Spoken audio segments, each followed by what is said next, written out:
Cả nhà. Cả nhà. Bà có liêu.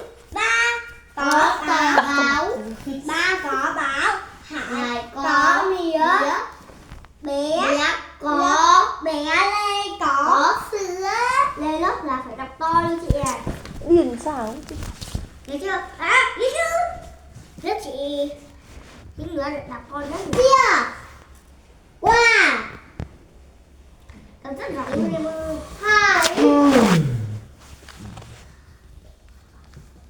Theo bố. Ba. Phó. Mai người kia nó nắng thì giặt hết vào gối rồi. Ở phố có xe tải. Xe hơi có. Anh nhầm. Xe cứu hộ đúng không?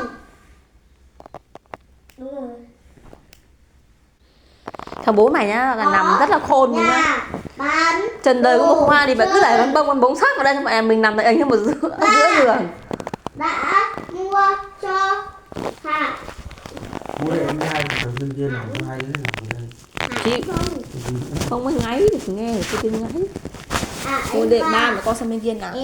Một mình nằm đây. Cho bố sướng. Cho xứng đờm. Đúng không? Càng tốt vì bố được rất là rộng. Muốn rộng sao thì rộng làm đấy lo một mình. Bố ơi cẩn thận. Bố bị đập một bóng vào đèn đấy nhá. Bông ngủ với bố. Ok. Đấy. Ai ngủ với bố mày á? Cho mày điếc luôn. Xem bên kia một cái đệm silicone đi. Phải.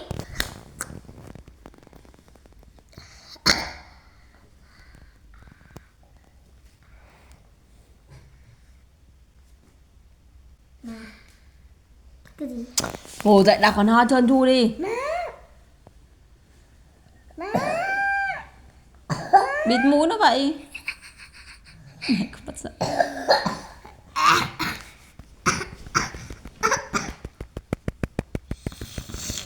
Mũi còn toàn là cất mũi. Thuốc nào mũi còn đấy bố? Biết đâu bố. Ngay không mua luôn. Bán được 100.000 lồn mua. Mua thuốc hết bao nhiêu? 100.000. Đấy. 50.000 giấy. Giờ hết. Sáng người ta bán cho 50.000 mà trả hết. Sao bán 50.000 nào? Đập vào mồm giờ đấy trời.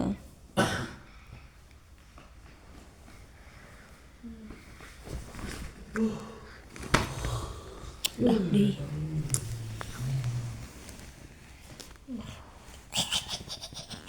Cứ điên. Cứ điên vậy.